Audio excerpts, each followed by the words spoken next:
Hey, what's going on YouTube? Today we're back and we're going to be doing another little video that's different than usual. We're going to be doing a little junkyard tour and we'll talk about some of the tools needed and other items needed that will definitely help when going to the junkyard to pull some parts. So let's go take a look at it.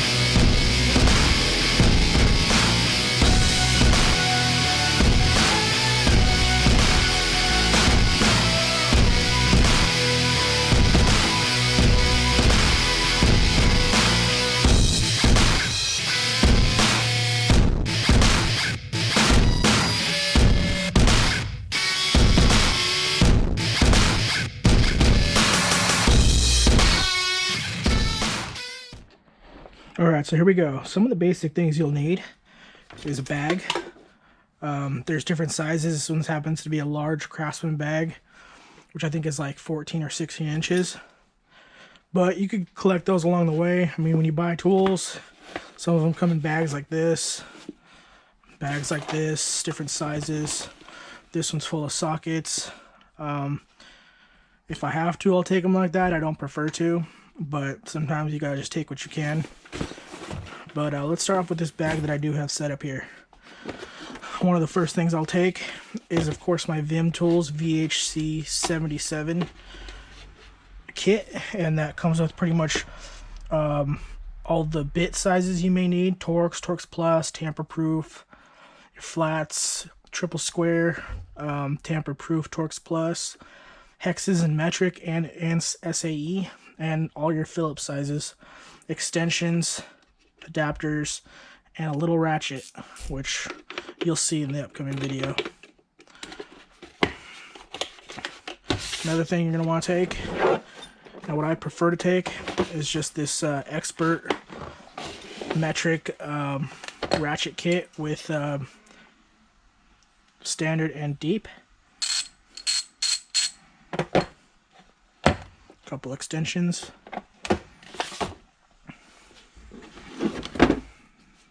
Dead blow hammer. This one happens to be Proto.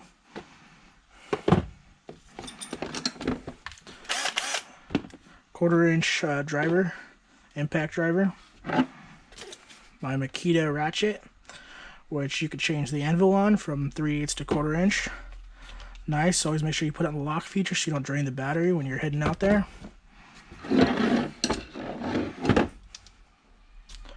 Just a basic set of pliers.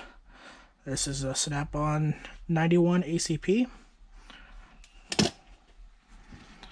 Just a basic flat tip screwdriver. This is a Mac PJR 6AR. I use this kind of more as a pry bar or like something to get leverage on. Definitely don't forget headlamp. Helps in low light situations. Another little flat tip screwdriver. Some diagonal cutters. These ones are Nipex. Cut some zip ties, wires, cables, or whatever. And little pocket, not pocket screwdriver, but little miniature screwdriver.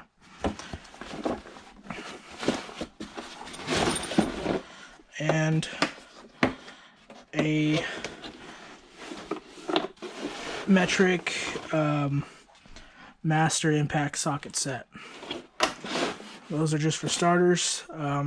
Obviously depends on what you need and what you're specifically going to the yard for. That may vary in what tools you bring, but this is just a basic starter set that I bring with me every time. It usually gets me by. Sometimes I'll bring out the big boy, 1/2-inch impact gun. Like I said, it just depends on what you need. In this case, this is all I needed. So, now that you've seen what I bring, bags, tools, let me show you what else I'll bring. It's always nice to bring a backpack. This one's just a Carhartt backpack, but I've seen other ones out there like the Also Tools backpack, which would be perfect to bring.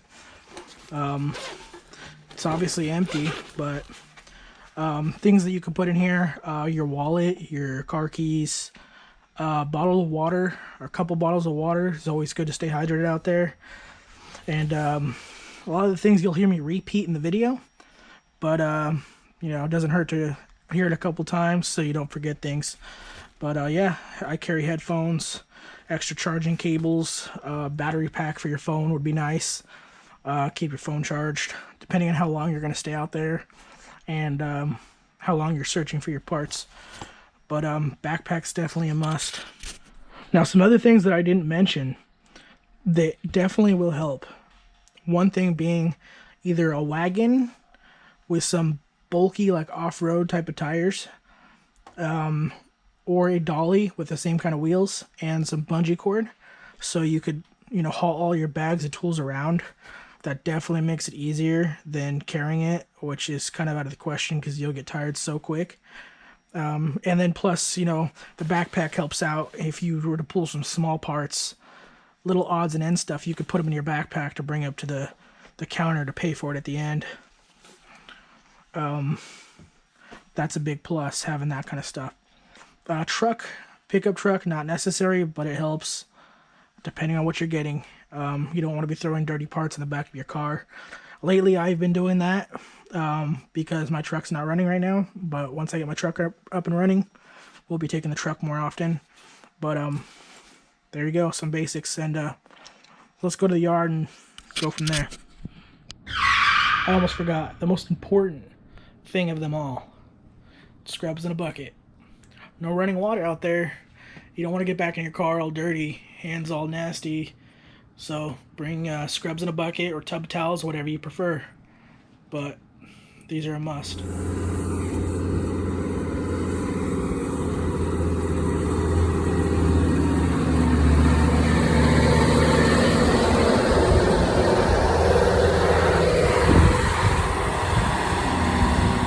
Alright, so I found what I needed.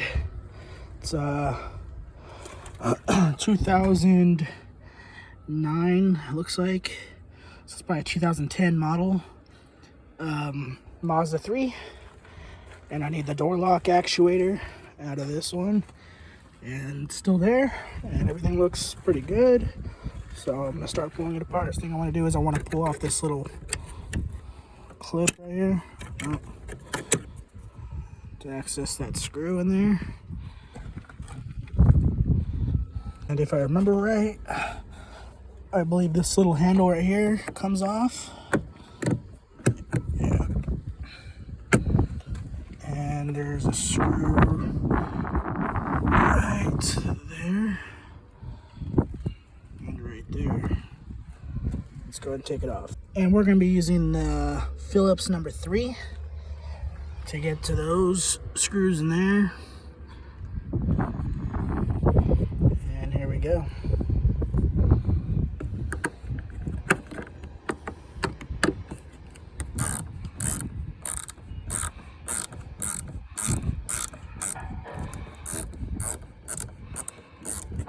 They're also magnetic on the tip for these extensions, so it helps pull out the screw. And another thing I had mentioned in the story, but I didn't actually physically show it, is it's got this little star wheel right there, and you can just use that to turn it. So it's a nice little feature on that. So let's go ahead and get this off, and then we'll resume from there. Phillips number 2. And once you get that out, those two right there behind the handle, go ahead and just pry right here on this side. Pry right here on this side. Wiggle it, see we got it loose. And then you just want to lift up, but I can't do it while filming with one hand because I'm using my phone.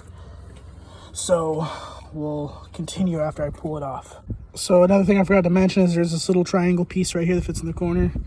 You just simply just pry that out with maybe like a a flathead screwdriver, very lightly, and it just pops off.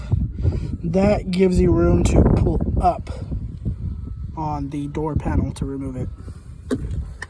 So you'll see it is now off and only being secured by the harnesses right there. And now we can go ahead and start taking off the rod for the door lock. and that harness right there, and those screws right there. So it's kind of, got to do it blind. It's in there. So let me figure it out and give you the rundown after. Okay, so what I ended up doing was actually taking off the nuts for the window track here and here. And then I went ahead and took off all the little 10mm bolts that went around on the corners. And there's one right here in the center, right above this harness and window motor. So now this opens out freely, and you can get better access back there. And I also removed the harness connector for the door lock actuator. Now I'm gonna tamper with the Phillips screws right here, which I know are pretty soft and easily get stripped out. So with the S2 steel bits in this Vim kit, I shouldn't have a problem with that. Right here, sorry for the shaky film. You're actually going to want to use the number 3 bit, which gets a good bite and will snap those loose. If you use the number 2, you will strip out those Phillips. So number 3 bit, that's what you're going to want to use. Alright, see in there, that rod right there for the door lock, you're going to want to push down and push out towards the outside to unhook that. Okay, so that other rod, there's 2 rods. The one that we popped off, and there's that one right there. That one is a pain in the ass to get to unless you pull this piece off. And this piece is held on by a 10mm nut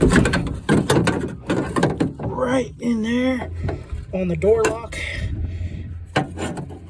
Right there. See if you can see it.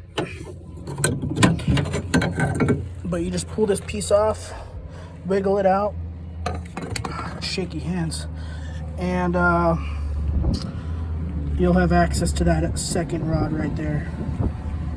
And once you pop that second rod off, you got your part.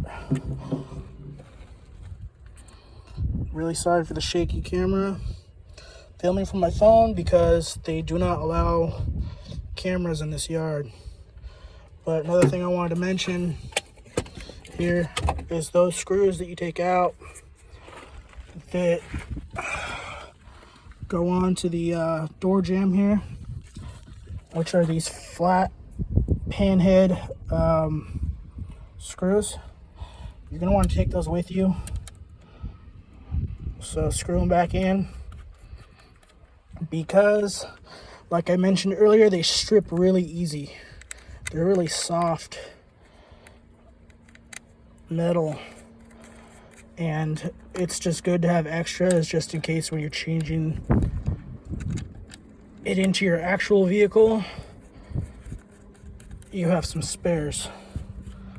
But you know, you shouldn't have a problem with that Phillips number 3 bit right there, which is that fatty right there. There you go, you have your door lock actuator for a 2010 Mazda 3. These things tend to go bad, so I'm gonna go ahead and take this one for myself.